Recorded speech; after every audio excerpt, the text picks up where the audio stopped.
kami sa mga family and friends ni Kayam. Kaya, huwag kayong masyado malapit, ha? Si Karen madedetect. Sabi ko, pag nadetect siya, kukutuhan. Ayan na, Mac! Ayan na! Kumilid ka!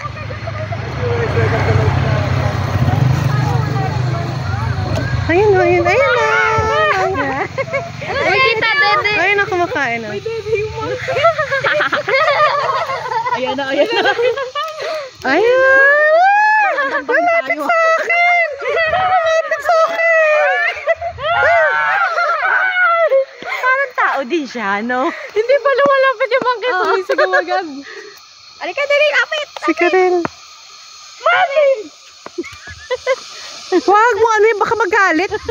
Habulin ka nung may... Wag. Huwag niyong takutin. Huwag takutin. Mamaya maano sila. Alam naman.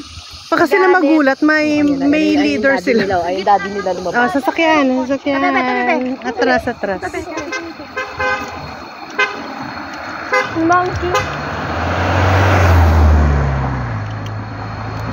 Nakita niyo na, ha? Tik.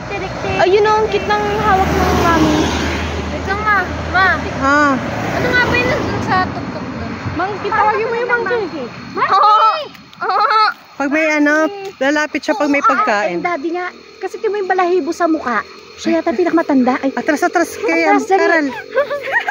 Atras. Oo, baka habol. Pag lumalapit sila, atras tayo. Ayan.